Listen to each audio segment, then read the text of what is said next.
ដំឡើងអស់ប្រមាណដែរបងអូណៃចង់សួរពីទូរស័ព្ទបង16ដំឡើងមក17នេះអស់ប្រមាណដែរមែនអូនិយាយទៅចត់បាយអូនអើយថ្លៃអូនបងដំឡើងវាឡើងអស់2000ជាងអូនដោយសារយើងដំឡើង memory មួយតេអញ្ចឹងទៅរៀងថ្លៃបងប្អូនណាថ្លៃហើយការយើងប្រើអា16នេះ memory វានឹង 512G ទេហើយវាឆាប់ពេញយើងធ្វើវីដេអូវិញឆាប់ពេញមែនតើបន្ទាប់មកយើងក៏សម្រាប់ចិត្តដំឡើងវាមក17អញ្ចឹងទៅហើយអ្នកខ្លះគេថាខ្ញុំយក Oppo ដំឡើងអីចឹងទៅខ្ញុំសូមជំរាបថាខ្ញុំអត់មានសមត្ថភាពយក Oppo មកដំឡើង17 Pro Max ទេហ្នឹងហើយខ្ញុំមានតែសមត្ថភាពយក16ដំឡើងមក17ហើយដំឡើង memory វាមកទេ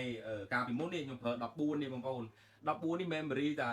128G ទេអានេះបានតែលេង Facebook អីធម្មតាទេធ្វើវីដេអូអីអត់កើតទេហើយខ្ញុំក៏មាននេះ Ultra S25 នេះហ្នឹងហើយអានេះគឺជាកាដូបានពីហាងលក់ទូរស័ព្ទដៃនៅអាន់សាន់ហ្នឹងហើយកាដូទេនេះហ៎ប៉ុន្តែ5 12G ដែរហ្នឹងហើយ memory ធំហ្នឹងហើយយកមកកាលនោះស្រឡាញ់Ultra ដែរព្រោះគេថាថតទៅច្បាស់ zoom ទៅច្បាស់ក៏ប៉ុន្តែឥឡូវនេះយកមកក៏ធ្វើឲ្យកើតដែរព្រោះកាមេរ៉ាវាមើលទៅថតក៏អត់សូវស្រឡាញ់ដូច iPhone ហើយខ្ញុំប្រើ iPhone នេះមិនមែនទៅតែប្រើទេខ្ញុំប្រើតាំងពីជំនាន់ iPhone 4មកម្លេះ iPhone 4 iPhone 6 iPhone 5 iPhone 4S គឺនិយាយនោះគឺជំនាន់ប្រើ iPhone គឺខ្ញុំប្រើជាប់មកអញ្ចឹងហើយខ្ញុំក៏នៅតែជាប់ចិត្តជាមួយនឹង iPhone តែប៉ុណ្ណឹងបាទខ្ញុំអត់មានសមត្ថភាពយក Oppo មកដំឡើង17ទេបាទចង់និយាយចឹង